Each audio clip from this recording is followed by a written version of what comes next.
Hello everyone, আশা করি সকলে ভালো আছো। তোমাদের সকলকে স্বাগত জানাচ্ছি আমার ইউটিউব চ্যানেলে। আজকের বিষয় হচ্ছে ক্লাস 9-এর নিউটনের গতিসূত্র, এই চ্যাপ্টারের সেকেন্ড পার্ট। এর আগের ভিডিওটিতে আমরা এই চ্যাপ্টারের ফার্স্ট পার্ট নিয়ে আলোচনা করেছি। তোমরা যারা আগের ভিডিওটি দেখোনি, ডেসক্রিপশন বক্সে ভিডিওটির লিঙ্ক দেওয়া থাকবে, অবশ্যই দেখে নেবে। তো কথা না বাড়িয়ে চলো শুরু করি। সকলে মন দিয়ে শুনবে, আশা করি সকলে বুঝতে পারবে। দেখো ফার্স্ট কি বলেছে, ভরবেগ কাকে বলে। ভরবেগটা কি? যে ভর ও বেগের সমন্বয়ে কোনো গতিশীল বস্তুতে যে পরিমাণ গতির সৃষ্টি হয় তাকে বস্তুটির ভরবেগ বলে। অর্থাৎ ভরবেগ কথাটির মধ্যেই বোঝা যাচ্ছে যে ভরবেগ তার মানে হচ্ছিল ভর আর বেগ এই দুটোর সমন্বয়। অর্থাৎ ভর ও বেগের সমন্বয়ে কোনো গতিশীল বস্তুতে যে পরিমাণ গতির সৃষ্টি হয় তাকে বস্তুটির ভরবেগ বলে।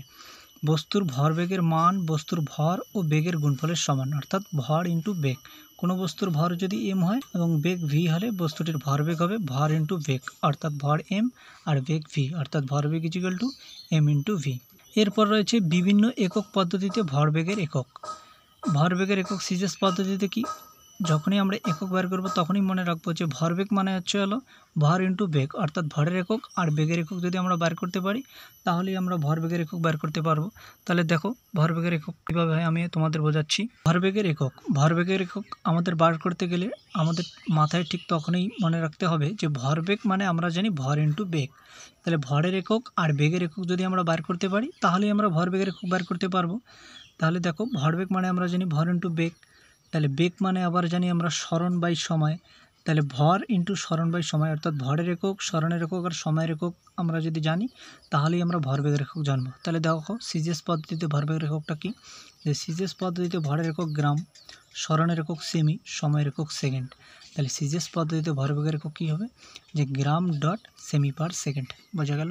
এসআই পদ্ধতিতেও আমরা ঠিক একইভাবেই ভরবেগের একক বের করব, অর্থাৎ ভরের একক, সরণের একক আর সময়ের একক এসআই পদ্ধতিতে জানা থাকলে আমরা ভরবেগের এককটা এসআই পদ্ধতিতে বার করতে পারবো।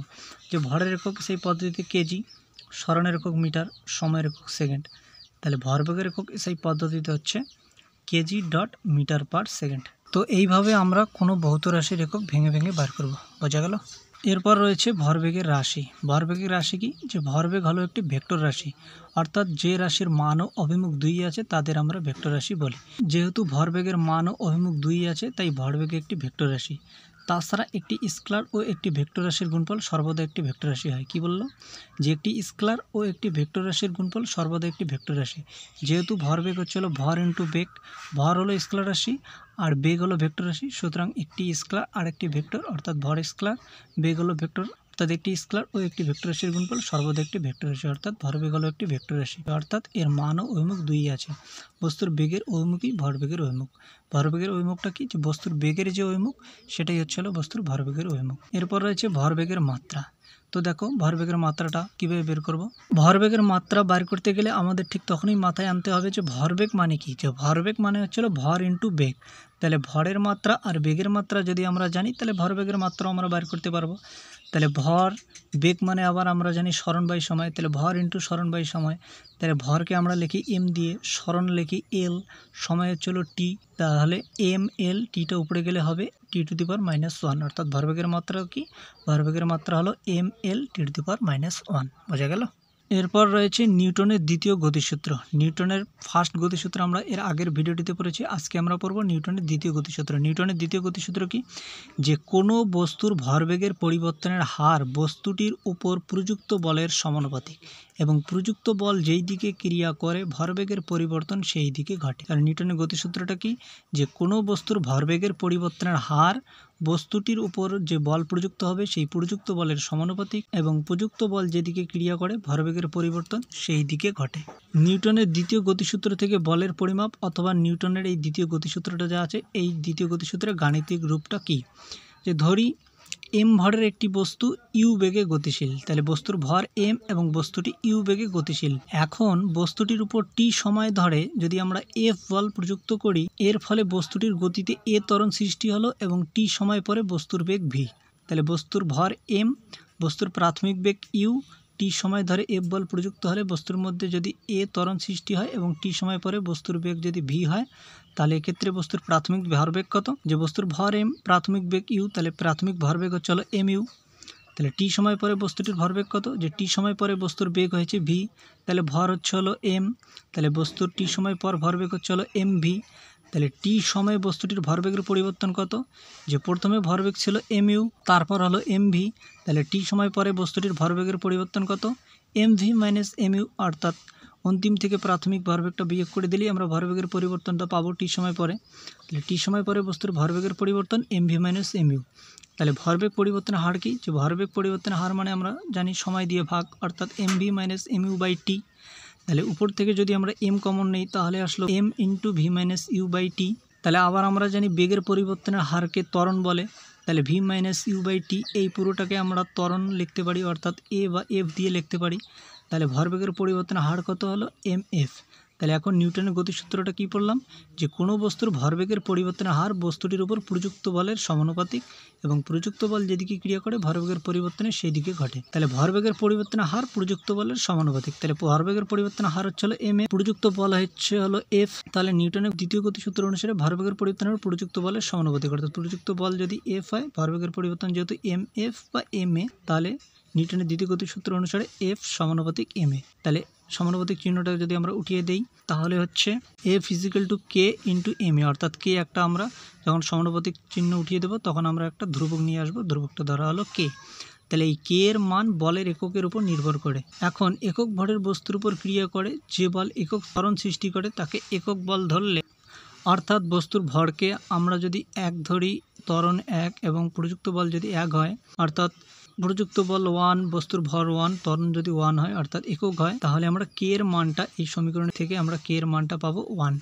অতএব একক বলের উপরোক্ত সংজ্ঞা অনুযায়ী এফ ইজিক্যাল টু আমরা পাচ্ছি কে এর মান যদি এক হয় তাহলে এফ ইজিক্যাল টু আমরা পাচ্ছি এম এ, অর্থাৎ এফ হলো প্রযুক্ত বল, অর্থাৎ প্রযুক্ত বল ইজিক্যাল টু বস্তুর ভর ইন্টু বস্তুর ত্বরণ। এটাই হলো নিউটনের দ্বিতীয় গতিসূত্রের গাণিতিক রূপ। তাহলে নিউটনের দ্বিতীয় গতিসূত্রের গাণিতিক রূপটা কি, যে F is equal to M A, অর্থাৎ প্রযুক্ত বল ইজিক্যাল টু বস্তুর ভর ইন্টু বস্তুর ত্বরণ।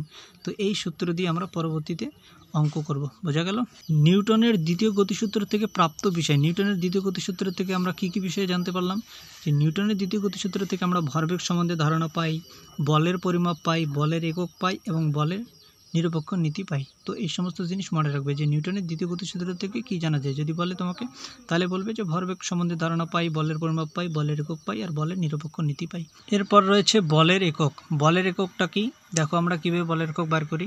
বলের একক বার করতে গেলে আগে আমাদের তখনই মাথায় আনতে হবে যে বল মানে কি। বল মানে আমরা জানি ভর ইন্টু ত্বরণ, অর্থাৎ নিউটনের দ্বিতীয় গতিসূত্রের যে গাণিতিক রূপ অর্থাৎ F is equal to M A, এখান থেকে আমরা পাই যে বল ইজিক্যাল টু ভর ইন্টু ত্বরণ। তাহলে বলের একক বার করতে গেলে আমাদের ভরের একক আর ত্বরণের একক যদি আমরা জানি তাহলেই আমরা বলের একক পাবো। তাহলে ভর ইন্টু ত্বরণ মানে আমরা জানি বেগের বৃদ্ধি বাই সময়। তাহলে আবার বেগ মানে হচ্ছে হলো সরণ বাই সময়, আর একটা সময় থাকছে। তাহলে দেখো সিজিএস পদ্ধতিতে আমরা এখন বলের একক কী ব্যবহার করি, তাহলে আমরা বল ইজিক্যাল টু পেলাম ভর ইন্টু সরণ বাই সময় ইন্টু সময়। তাহলে যদি আমরা এই সমস্ত রাশির একক জানতে পারি তাহলে আমরা বলের একক জানবো। তাহলে সিজিএস পদ্ধতিতে বলের একক কী হবে, যে ভরের একক হচ্ছে হলো গ্রাম, সরণের একক সিজিএস পদ্ধতিতে সেমি, সময়ের একক হচ্ছে হলো সেকেন্ড, আর একটা সময়ের একক সেকেন্ড। তাহলে গ্রাম ডট সেমি সেকেন্ড টু সেকেন্ড অর্থাৎ সেকেন্ড স্কোয়ার, অর্থাৎ গ্রাম ডট সেমি পার সেকেন্ড স্কোয়ার, অথবা এটাকে আমরা সাজিয়ে লিখতে পারি যে গ্রাম ডট সেমি ডট সেকেন্ডটার যদি উপরে উঠে যায় তাহলে সেকেন্ড টু দি পাওয়ার -2, অর্থাৎ এটা হচ্ছে হলো সিজিএস পদ্ধতিতে বলের একক। এসআই পদ্ধতিতে বলের এককটা কি, ঠিক একইভাবে আমরা এসআই পদ্ধতিতে বলের একক নির্ণয় করব। অর্থাৎ বল ইজিক্যাল টু আমরা জানি ভর ইন্টু সরণ বাই সময় ইন্টু সময়। তাহলে এসআই পদ্ধতিতে ভরের একক কেজি, সরণের একক মিটার, সময়ের একক হচ্ছে হলো সেকেন্ড ইন্টু সেকেন্ড। তাহলে এসআই পদ্ধতিতে বলের এককটা হচ্ছে হলো KG dot metre per second square, অথবা সেকেন্ডটাকে যদি আমরা উপরে নিই তাহলে হবে KG dot metre dot second to the power -2, বোঝা গেল। তো এভাবে আমরা বিভিন্ন রাশির একক ভেঙে ভেঙে নির্ণয় করব। অথবা আমরা সিজিএস পদ্ধতিতে বলের এককে এক কথায় বলতে পারি যে সিজিএস পদ্ধতিতে বলের একক হচ্ছে হলো ডাইন, আর এসআই পদ্ধতিতে বলের একক হচ্ছে হলো নিউটন, আর বলের অভিকর্ষী একক সিজিএস পদ্ধতিতে হচ্ছে হলো গ্রাম ভার, আর এসআই পদ্ধতিতে হচ্ছে হলো কিলোগ্রাম ভার, বোঝা গেল। এরপর রয়েছে বলের একক সমূহের সংখ্যা। বলের একক সিজিএস পদ্ধতিতে ডাইন আর এসআই পদ্ধতিতে হলো নিউটন। তাহলে ডাইন কাকে বলে, নিউটন কাকে বলে, এখন আমরা পড়ব।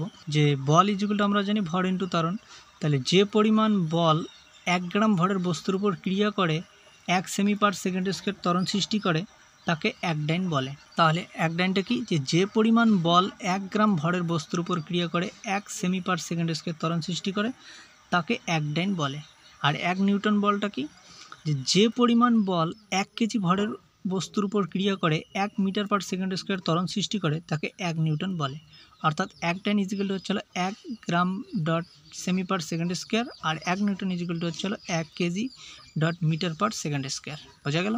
এরপর হচ্ছে গ্রাম ভার। গ্রাম ভারটা কি, যে 1 গ্রাম ভরের পৃথিবী পৃষ্ঠের কোনো বস্তুকে পৃথিবী যে পরিমাণ বলে নিজের কেন্দ্রের দিকে আকর্ষণ করে সেই বলকে 1 গ্রাম ওয়েট বলে বা 1 গ্রাম ভার বলে। আর কেজি ওয়েটটা কি, যে 1 কেজি ভরের পৃথিবী পৃষ্ঠের কোনো বস্তুকে পৃথিবী যে পরিমাণ বলে নিজের কেন্দ্রের দিকে আকর্ষণ করে সেই বলকে 1 কেজি ভার বা 1 কেজি ওয়েট বলে। এরপর রয়েছে বলের মাত্রা। বলের মাত্রাটাও ঠিক আমরা একইভাবে নির্ণয় করব। বল ইকুয়াল টু, যেহেতু আমরা জানি ভর ইন্টু ত্বরণ, তাহলে বলের মাত্রা বের করতে গেলে আমাদের ভরের মাত্রা আর ত্বরণের মাত্রা যদি আমরা জানি তাহলেই আমরা বলের মাত্রা বের করতে পারবো। তাহলে দেখো বলের মাত্রা কীভাবে বের করছি, যে বল ইকুয়াল টু আমরা জানি ভর ইন্টু ত্বরণ, তাহলে বলের মাত্রা বের করতে গেলে আমাদের ভর আর ত্বরণের মাত্রা জানা থাকলে ভরের মাত্রা বের করতে পারবো। তাহলে ভর ইন্টু ত্বরণ মানে আমরা জানি বেগের বৃদ্ধি বাই সময়, তাহলে ভর ইন্টু বেগ মানে আমরা জানি সরণ বাই সময় ইন্টু সময়। তাহলে ভরের মাত্রা আমরা এম দিয়ে লিখি, সরণ হচ্ছে এল, সময়কে আমরা টি দিয়ে লিখি, আরেকটা সময় টি। তাহলে এম ইন্টু এল, নিচে হচ্ছে টি ইন্টু টি অর্থাৎ টি স্কোয়ার।